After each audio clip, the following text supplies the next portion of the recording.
A heartfelt story about Oppie and her stoic husband, shared by Opp in response to numerous requests to learn more about his quiet yet admirable nature. I am using a different account so that my husband doesn't know. Before meeting my current husband, I was married to my ex-husband Dave. Dave and I met when we were 5 years old. He moved into our neighborhood when he was 5. He was this cute boy next door. We became inseparable. Even our parents joked that when we would be adults we would be married.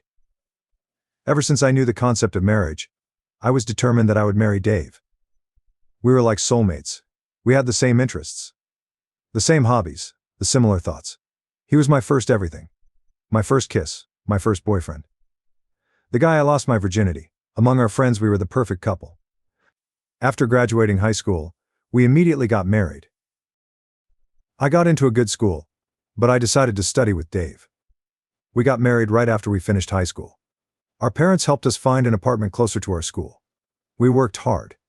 We would often talk about having kids. On our 6th anniversary we decided that we would try for a baby next year. I still remember the day when we were teenagers and cuddling. We already decided what our babies' names would be. During our 7th year of marriage, my mom got sick, so I had to stay with her for a while. I was planning to do something special for our 7th year anniversary, so I left early to surprise him. I went to my bedroom and there I saw my husband fucking another girl in our marital bed. I can never get that image out of my head. My husband saw me and his face turned to pale. I don't know what happened, but I threw up right in the spot. My husband was giving me the usual, "It's not what it looks like, I am sorry, it was a mistake." I locked myself in the bathroom. I somehow mustered my strength and called my friend to pick me up and just don't listen to Dave. When my friend arrived, she charged at Dave. She grabbed some of my things and we left. I was in a catatonic stage at that point. Eventually my parents knew, they supported on whatever decision I would make. Dave's parents, however, wanted us to be together. There was a huge fight, but eventually we settled for divorce. My whole fairy tale fantasy just shattered. I was spiraling into depression. My parents booked me a therapy. For 2 years I was like a living corpse. After that my friend pushed me to go on a date. I did, but no one even came close to Dave. I was searching for Dave in every guy. But they all failed to live up to the expectation. That is when I met my now husband Jay. Jay was the opposite of Dave. Dave was funny, he would be the life of the party. I remember one time he made me laugh so hard that I fell from my chair. But Jay was not funny like Dave. He would use humor only as clapbacks and if he wants to insult someone. He was also very stoic and closed off. Pretty boring to my taste. On our first date I asked him some questions like, "What is your favorite movie?" He told me he doesn't watch movie. He liked reading. He didn't even ask me a thing. Except for my educational background. He talked mostly about my field of work. But he was not interested in me. We ate dinner in silence. I was 100% sure he will not call me. But 2 days later he did. He asked me out on a second date. I was skeptical of whether or not I should go. But my friend insisted. I gave it another try. Second date went slightly better than first. He talked a bit more. Asked few questions. We were taking it slow. He was opening up until the 6th date when he finally hooked up. TMI, it was amazing. I am someone who has a snack after having sex. I was craving for some, so I asked him if I could grab something from his pantry. Even a bread and cheese sandwich will do. He told me to stay there and he went out. I was kinda confused. He came back after 20 minutes with takeout food. It was something I really liked, orange chicken. I asked how he knew. He told me on our previous date. I melted right there. Dave and I have been together for most of my life.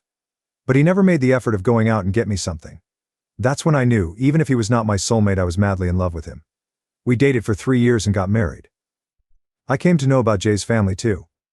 His mom and dad were drug addicts who died of overdose. He was homeless for a while but worked his way up. Throughout our marriage I was very, very happy.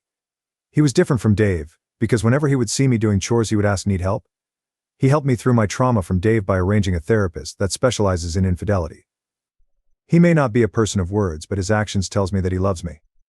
When I was pregnant with our daughter, I would wake him up in the middle of the night to either get me food or rub my feet. He would say, "Yes, Ma, I am," and get to work. I love him. Even after 15 years of marriage, my love has not stopped. He is still the stoic man I fell in love with. After meeting him, I stopped believing in the concept of a soulmate. He was not mine, but we somehow make it work. I love you, Jay. Thanks for being there in my life. And anyone who is wondering what happened to Dave, he is getting his 3rd divorce. His mom blames me for his downfall, but she refuses to see that her son cheated on his every marriage. Edit: I am sorry if there was any typing mistake. I am typing on my phone and the autocorrect is acting nuts. I tried to turn it off but doesn't work. Comment 1. Your journey is truly inspiring. It's amazing how you found happiness with Jay, despite not believing in soulmates anymore. His actions and support speak volumes, and it sounds like you've built a strong, loving relationship. Comment 2. You went through so much, and it's beautiful to see how far you've come. Jay may not be your soulmate in the traditional sense, but he clearly loves and supports you in ways that matter most. Update 1. My husband 47M and I 46F have been together for 18 years and married for 15. My husband is not the type who always shows his feelings. He is very stoic, smiles on very few occasions and maintains a routine. Some even say that he is a robot. But I don't think so. I am someone who is very outgoing and completely the opposite of him. Before I was married to him, I was married to someone else who cheated on me. I used to say I love you a lot in my first marriage. But after my divorce, I had some sort of aversion to those words.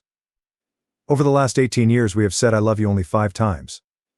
First time was when we were dating, second was on our wedding day, third and fourth when our daughter and son was born, fifth was 5 years ago on Christmas when we were really tipsy because of the drinks. I wrote a post about how I met him and how we got together, but it made me realize that we haven't said I love you to each other for a long time. But it didn't bother me. Even if he never said it, he always shows that he loves me in his actions. He does chores for me. He would always give me a foot massage, make me my favorite dish, even kiss me out of the blue.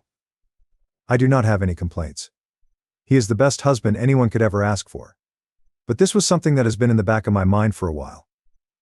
We cuddle, we hang out, we make love, but still no I love yours. I would love to hear it and say it more often, but somehow it just makes me nervous. I decided to buckle up and just say it. It's just 3 words.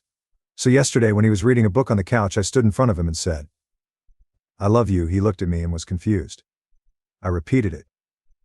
For the first time I could see him get flustered. He told me okay.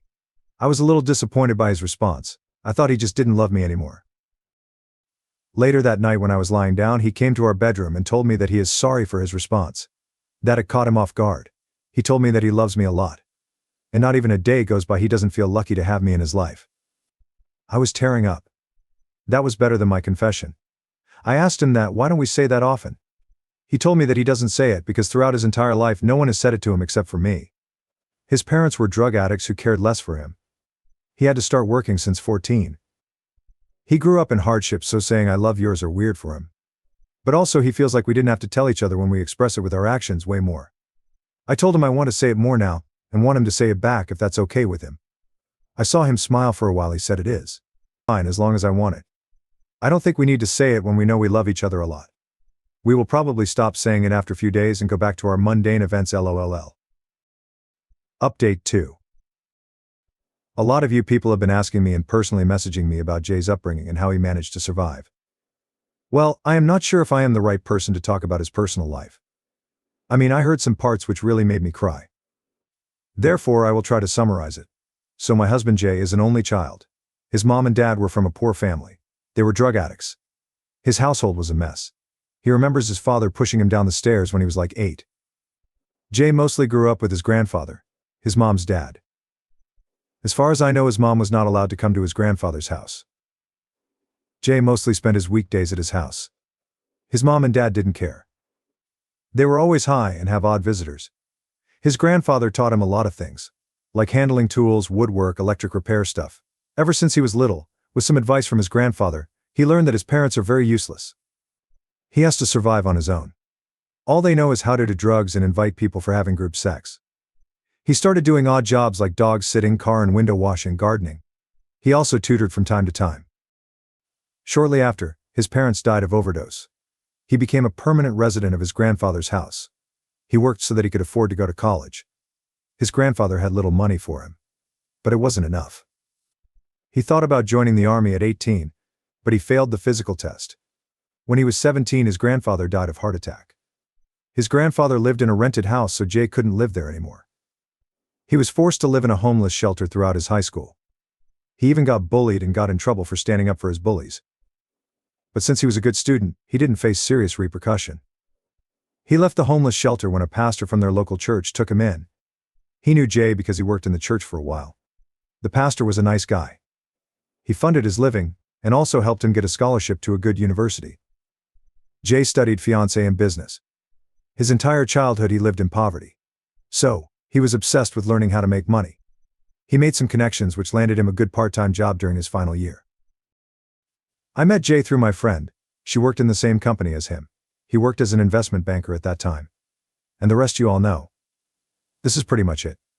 I understand why he is so stoic and doesn't show his emotions. I once asked out of curiosity that he saw the harsh reality of life, but still how does he manage to stay good? He once told me about this couple whose children he used to tutor. They were a really happy family in his eyes. The husband loved his wife. He mentioned that the husband would always have a hand on his wife's body as a form of affection. Their children were also well behaved and had a good childhood. From that moment he knew he wanted a family like that. Because he never had a complete family. But he was sure that somebody would not be able to love him because he doesn't know how to show love. Throughout his entire childhood he has only seen his parents fight and cheat on each other in front of each other. That really destroyed his perception of love. If it wasn't for that couple, he probably wouldn't believe that there are people in this world who can love each other for life. It is a little wrong of me to say he displays no emotions. He does, but on rare occasions. I remember the day our daughter was born. Jay held her and cried loudly. He kept repeating, "I will protect you. I never leave you." He did say "I love you" to both me and her. Same thing happened when our son was born. I mean, it gave me an idea to just pop out babies so that I can see his emotional face, haha. But anyways, I know he does love me and our little family. He always holds me tight whenever we are cuddling. He is really good with my parents. My parents also adore him. Sometimes, it just makes me cry knowing that he has been through a lot, and I have lived such a sheltered life. Sometimes I feel like I don't deserve him because he is very kind and a good person. Also, yeah, we do say "I love you" a lot more now. Final update. I just wanted to give big thanks to everyone for who has been kind and supportive. I cannot imagine that so many people will come through because of my post. A lot of you suggested therapy. TBH, I did in the past, but my husband brushed it off by saying his past rarely bothers him.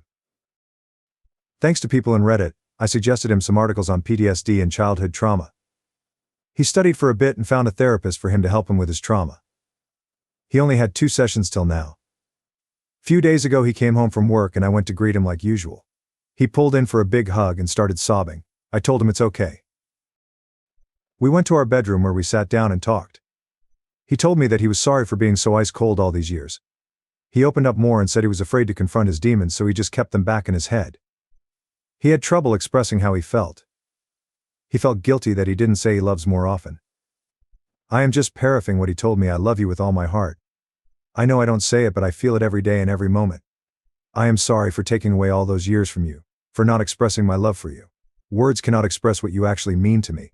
You gave me my kids. I made my house a home. I never had that growing up. I always wanted that, and you made it happen. I am sorry that I was so cold and never said I love you more. Because I do, I love you a lot. I want to make it up to you. I don't want to waste another second of my life burying those emotions anymore." It feels good to see him vulnerable first time in his life. I cried with him that night. We talked a lot about our marriage and the times we spent. It was a real bonding experience. From that day on he has been really attentive towards me. He would always come home as early as possible to simply have more time with me. We cuddle a lot, and also make love. Except this time it feels new and different. Like a newfound love. He has been saying "I love you" to my kids. My son is confused and my daughter just said, "Dad, you are weird." He is thinking about planning a trip for just 2 of us, because it has been really long since we had went on a trip alone. So thanks Reddit. You gave me a new version of my husband and probably strengthened my marriage with him. Not that there was problems, but I hope my husband would not be so haunted by his demons now.